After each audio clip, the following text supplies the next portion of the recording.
বিষয়ের কাজে পানের উপর সার্ভে করার জন্য এসেছেন। স্যার আমাদের মাঝে এসেছেন। আমি আশা করব যে আমরা অবশ্যই কিছু না কিছু বিষয় স্যারের কথার মাঝখান থেকে নিজেরা মুখে নিব, যেটা আমরা আমাদের কৃষি ক্ষেত্রে প্রয়োগ করতে পারবো। আচ্ছা, আমাদের মাঝে যারা এসেছেন আপনাদের মধ্যে কি পানের খরচ কারো আছে? আচ্ছা, আমি স্যারকে অনুরোধ করবো স্যার যদি স্যারের পক্ষ থেকে আমাদের জন্য কিছু বলেন। আমি আসলে আপনাদের এই ক্লাসের জন্য বা এর জন্য প্রস্তুতি নিয়ে আসিনি, কিন্তু আপনারা আসছেন এই গল্প করার জন্যই বসছি। প্রথমে নুসরাত যেটা বললো আর কি, ভালো স্যার জানি। আপনারা এয়ারপোর্ট ছিলেন তো, তাই না? বিমানবন্দর, বিমানবন্দরে একটা আমাদের এই ডিপার্টমেন্টের একটা অফিস আছে, যেটা হলো উদ্ভিদ সঙ্গ নিরোধ। বলতো না, খুব জটিল কথা। সঙ্গ নিরোধ, সঙ্গ নিরোধ মানে কি জানেন? একজনের ওষুধ যদি হয় সোয়াসের চোখ উঠছে, তখন কি করে? আলাদা করে রাখে, সঙ্গ করেন না? একটা গরুর অসুখ হয়েছে, পুরা রোগ হয়েছে, তখন ওই গরুকে আলাদা রাখে, করেন না? কেন আলাদা রাখেন? অন্য মানুষের জন্য এরকম না হয়, তাই না? ফসলের ক্ষেত্রেও এরকম সঙ্গ নিরোধের আছে না? যেটা অসুখ হবে সেটাকে আমি অন্য জায়গায় দিলাম, তাই না? হাটের বাজারে নেবো, ওইটা পচাটার সঙ্গে ভালোটা নিয়ে যাবো, ঠিক আছে? তাহলে সঙ্গ নিরোধ কি একটু ধারণা দিলাম, বুঝা গেছে? আচ্ছা, এখন আমি যে উদ্দেশ্যে এখানে আসছি, এটা আসলে আমাদের কি বলবো, জাতীয় উদ্দেশ্য।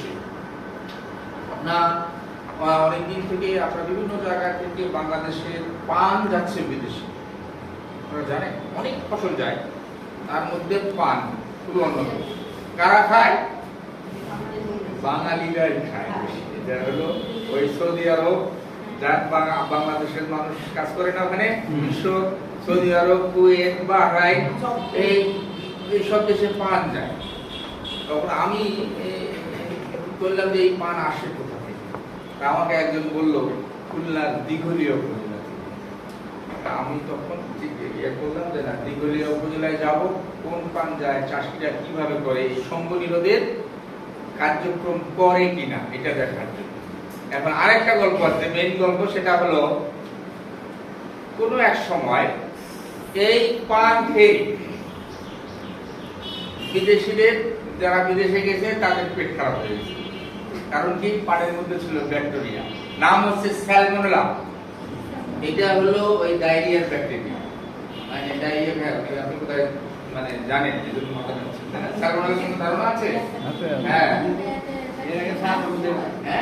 পেটের সমস্যা হয়। কারণ কি? এই ব্যাকটেরিয়া কি পানের কাছে ধরে? পানের খেতে থাকে? কোথায় থাকে? জলের মধ্যে থাকে, পানিতে থাকে। কোন পানিতে থাকে? আবার নদীর পানি, পুকুরের পানি। কারণ ওখানে ওই আমরাই স্যালমোনেলা যোগ করছি।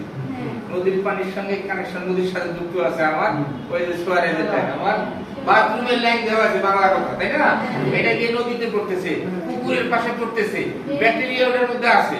আর আমি পান সংগ্রহ করে নিয়ে যত্ন করে দিতেছি, ঠিক আছে? আমার একটা অভিজ্ঞতা হলে এখানে আমরা বাজারও দেখে আসলাম, বাজার, হ্যাঁ, সবাই কেউ মানে অধিকাংশরাই, জানি না আপনারা ৬-৭ জন আছেন এখানে, অধিকাংশরাই ওই বাড়িতে বালতির মধ্যে ধোয়। কিন্তু কেউ কেউ বললো যে না, আমরা ওই খালের পানি চুপাই, ঠিক আছে? হ্যাঁ, এইটা কথা আমার বের করতে গিয়ে অন্য গল্প বলতে হলো আমাকে। আমার যে ২ জন চাষি আছে তারা কেউ বলে নাই খালের পানিতে যায়। বাজারে গিয়ে আমি একজনের সঙ্গে গল্প বললাম। গল্পটা এরকম ছিল যে এক মেসের মধ্যে, মেস তো বোঝেন, মেসের মধ্যে দুধ সরবরাহ করতো, ছোট একটা বাচ্চা দুধ, ও পিরিশ চালাক বেশি, তো যাওয়ার পথে পানি মিশাইতো। তো এখন কেন যেন ওই মেসের এক বর্ডারের মনে হয়েছে, আচ্ছা দুধ মানুষে লাগে কেন? ওকে একদিন ধরছে, তুই কি দুধগুলো কোথা থেকে নিয়ে আসো, ওকে পানি মিশাও নাকি? না না, জীবনে এই কাজ করি না আমি, পানি একটু না মিশে একটু স্বাদ লাগে না। তখন আমি তো মাঝে মধ্যে একটু মিশাই। ও ভালো, তো কোন পানি মিশাস, কলেরটা না ওই যে পুকুরেরটা? তারপরে যে এটা তো বলা যাবে না, বল কলেরটা যদি মিশাইস তাহলে তো সমস্যা আছে, পুকুরের তো সমস্যা নেই। তখন আমি ভাবলাম ওইটাই বিষয় আছে। এই গল্প এক চাষির সঙ্গে আমি করলাম যে আপনারা যদি কলের পানি দিয়ে ধোন তাহলে কিন্তু সমস্যা, পুকুরের পানি ধুলে স্বাদ বাড়ে। তখন কয় হ্যাঁ স্যার ওইটাই এই যে করতে আসছে, তোমার শেষের এক চাষি